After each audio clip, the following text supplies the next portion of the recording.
One of the last stops of our tour is going to be something that everybody in the 80s would recognize, and we are at Beyer Stadium, which is home to the Rockford Peaches from 1943 to 1954. There's no crying!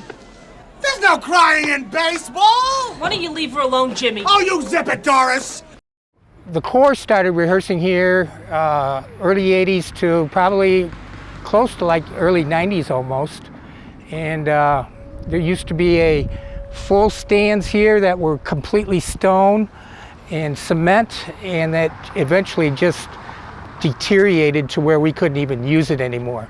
But we only had one field that we would use primarily for visual, and not like today's rehearsal facilities that need 3 football fields.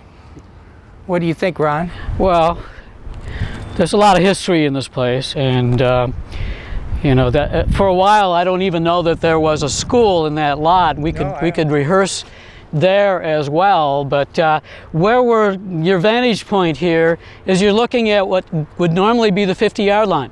Of course, the members that marched in the 80s never saw that much grass on the field at that point. There was really, the 50 was easy. It was hard to mark because it was all dirt. So if you're going to paint it, you know, it was the Dust Bowl. Historically important, we had the first field exhibition in the 87 white uniforms here.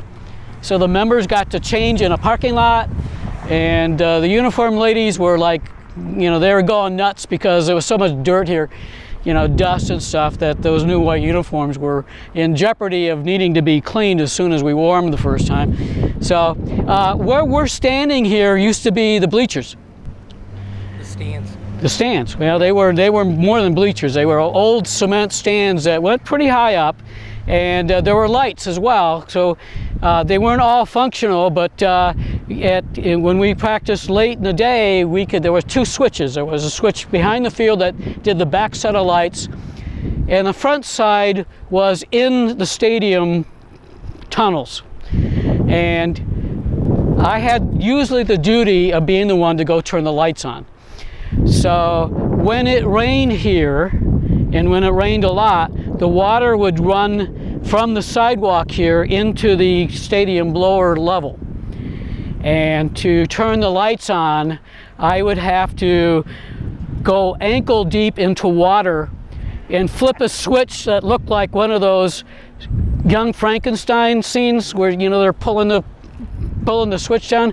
I swear to God, I prayed every time I touched that handle and pulled it down, because I thought I was going to go up like a Christmas tree. Ron always drew the short stick, so short straw. And the lights were miserable because you had to have both sets on to see any of the lines. If you had one set on, it was like all the lines were gone.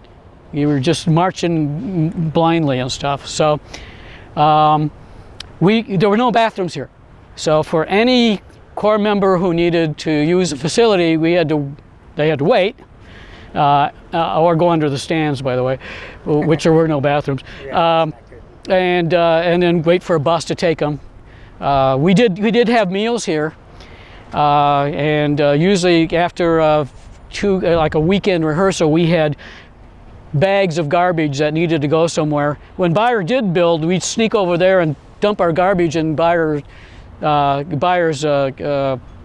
dumpsters, but they got mad, not so much that we were using them, but that we weren't separating the canned goods from the paper goods and whatever, so we got in trouble there.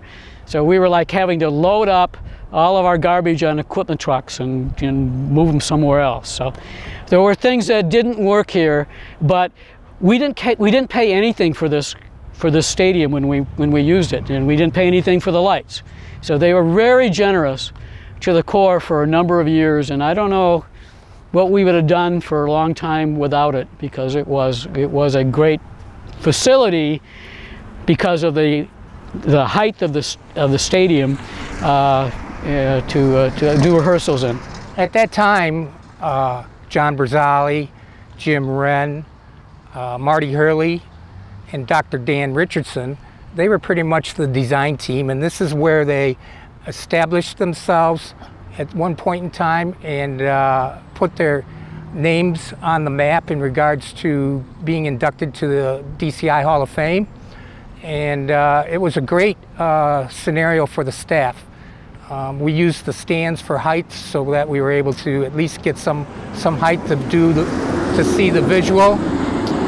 And I should mention also that back in the VFW days that there were a couple actual drum corps shows held here.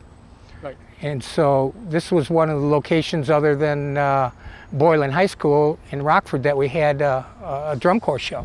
Probably late 1960s, somewhere in that area. Yeah. Yep.